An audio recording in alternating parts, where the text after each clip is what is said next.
So ito na ang Game 2 ng Indiana Pacers kontra Milwaukee Bucks mga kaibigan, may nagbabalik sa Bucks itong si Damian Lillard, magandang laban ito. Well, sa first quarter pa lang ng game ay nagkagulo na agad sa ilalim sa pag-aagawan ng bola.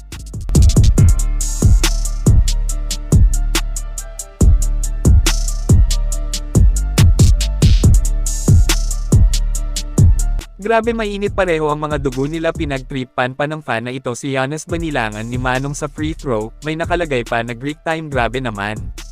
Nakumpirma ng marami na 10 segundo ang free throw ni Giannis. Kita natin na nahihirapan pa rin talaga ang Bucks sa Pacers kahit may Lillard na. Itong si Kyle Kuzma imbes na makatulong sa grupo ay nagkakalat pa. Ang daming na-mintes na layup si Kuzma, hindi ito magandang senyales para sa Milwaukee.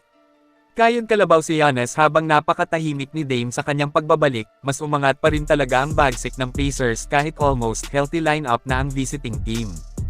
Kinakain lang ni Miles Turner ang depensa ni Brook Lopez sa loob, pinapasok lang din ni Holly basta-basta ang depensa ng Bucks.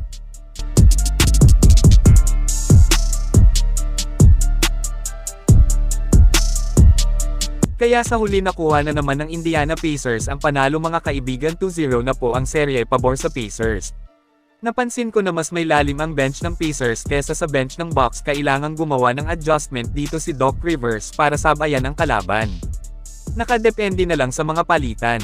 Nasayang ang halimaw na double-double performance ni The Greek Freak, siya ay naglista ng 34 points, 18 big rebounds at 7 assists. Habang 14 points lang kay Dame at 12 points naman para kay Kuzma. Si Bobby Portis ay nagtala pa ng double-double, 28 points, 12 boards at may isang assist off the bench. Maganda ang nilalaro ni Portis, ito yung pwedeng gawing adjustment ng coaching staff ng Bucks, ay sa tingin ko dapat siyang ilagay sa starting 5 nila sa Game 3. Ganun pa man, opinyon ko lang po ito, kayo anong opinyon nyo? Mag-comment lang. Ngayon ay dito naman tayo sa Game 2 rin ng OKC kontra Memphis. Kung saan nagmistulang mahinang grupo lang talaga ang Grizz para sa Thunder. Hindi nila kaya ang kidlat, parang pinaglalaroan lang sila ng OKC, first quarter pa lang ay lobo na sa double digit ang abanti ng home team. Matinding panlaban ng Thunder sa mga hindi nakapansin ay ang kanilang malakas na depensa sa perimeter. Matibay ang depensa nila dito sa mga switching sa labas, kaya hindi po sila basta-basta mapapasok, may Alex Caruso sila. Ito din yung kulang sa Bucks mga kaibigan, depensa sa labas, nararamdaman na talaga nila ang pagkawala ni Jrue Holiday sa team. So talo pa rin ang Memphis Grizzlies sa Game 2. Masyadong malakas ang Thunder para sa Grizz, 2-0 na tayo dito pabor sa OKC.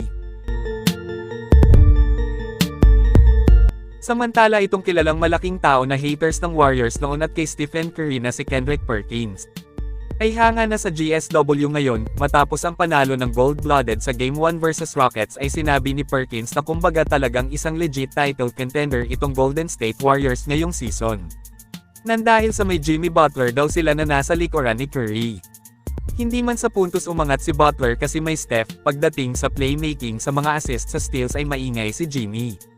Base sa kanyang sinabi dito ay totoong nakakatakot ang Golden State Warriors ngayong playoffs. Kayo mga kaibigan, sang-ayon ba kayo sa sinabi ni Kendrick Perkins na isang legit title contender ang GSW? I-comment lang po yan sa ibaba at akin pong babasahin yan. Maraming salamat po, mag-iingat at God bless sa lahat.